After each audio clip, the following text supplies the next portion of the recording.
question from IIT JAM 2019 from the physical portion.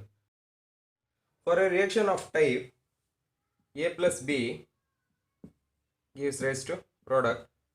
The unit of a rate constant is mole per liter per second. The overall order of the reaction is.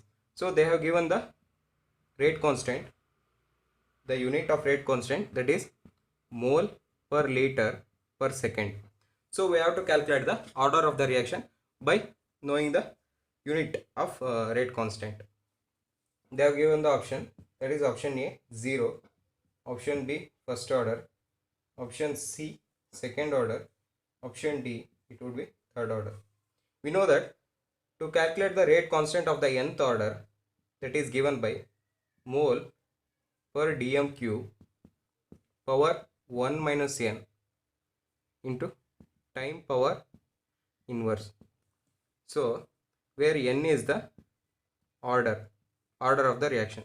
So they have given in liter and the time in second. So it would be mole per liter power 1 minus n, time in seconds, that is second inverse.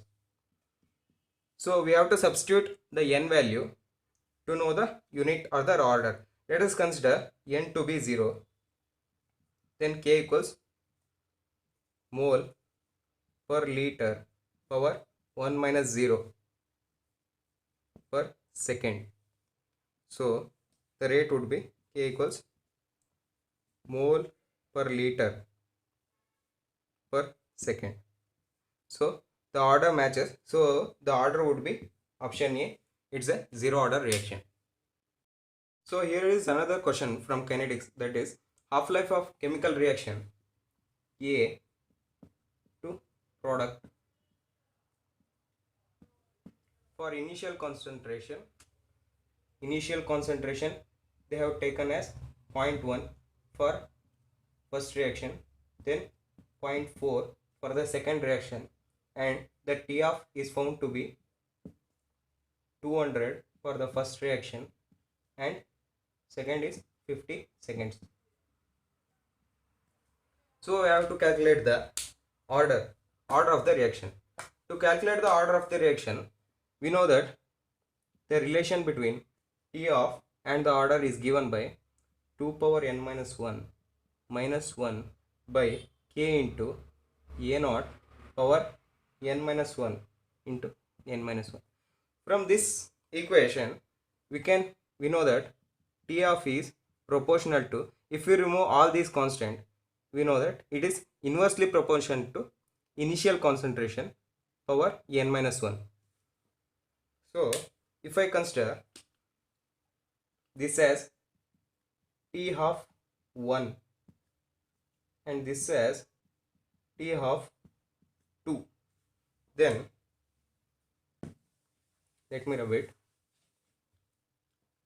T half 1 is proportional to 1 by a naught 1 power n minus 1, and T of 2 would be proportional to 1 by a naught 2 power n minus 1, where this is the a naught 1 and this would be the a naught 2.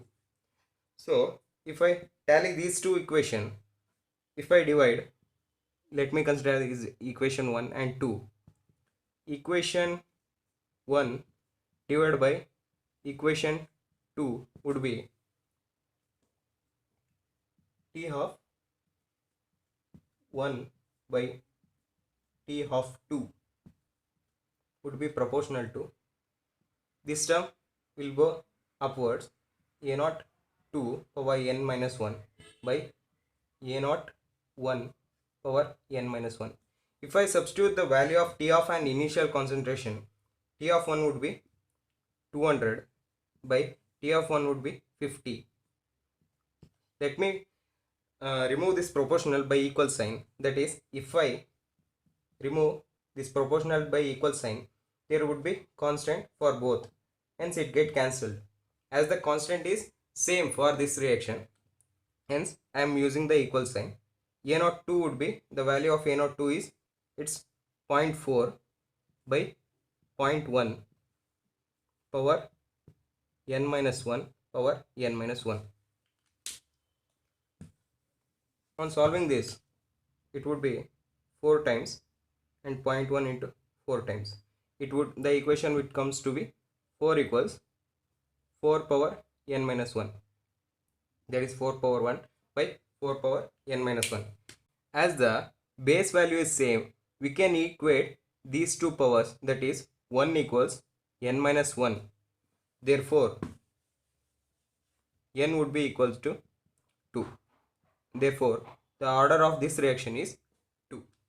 The thermodynamic criteria for spontaneity of a process in a system under constant volume and temperature and in the absence of any work other than the expansion work is, they are given the option, that is first is change in entropy delta S is positive, that is greater than 0. Then option B is change in enthalpy delta H is negative, less than 0. Then option C, change in Helmholtz free energy, that is delta A is also negative, less than 0. Option D, Gibbs free energy is also negative, that is delta G also less than 0. So first we have to know that for the criteria for thermodynamic spontaneity is, all these four options would satisfy the thermodynamic spontaneity criteria. So for a system to be thermodynamically spontaneous, it should be the delta S, the change in entropy should be positive, greater than 0, delta should be less than 0, delta A, Helmholtz energy, should be less than 0, and delta G also should be less than 0. But they have given the condition, that is at constant volume and temperature, that is delta V equals 0 and delta T equals 0. And also they have mentioned in the absence of any work other than expansion work, that is only useful work is considered. Only useful work is considered. Whenever we go with constant volume and the useful work, then Helmholtz free energy comes into picture. The option would be option C, change in Helmholtz free energy is negative. If they have considered for constant pressure and net work done, then it would be delta G, that is Gibbs free energy should be negative.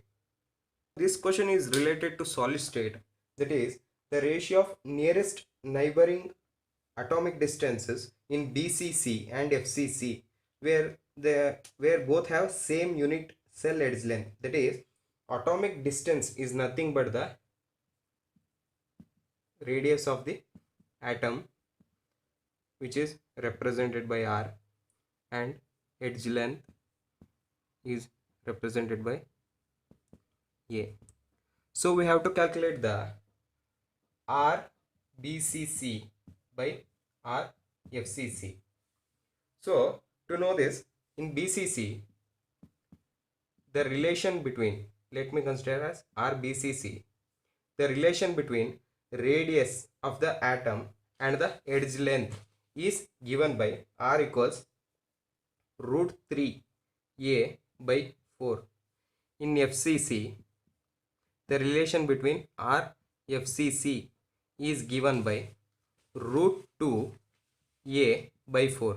The ratio of radius of atom or the atomic distances between RBCC by RFCC would be, RBCC is root 3 A by 4 divided by RFCC, where root 2 A by 4, where 4 comes upward, that is root 2 into A. 4 gets cancelled and A gets cancelled. So the answer would be root 3 by root 2, or we can also write it as root 3 by 2. So the correct option is option A, that is root 3 by 2.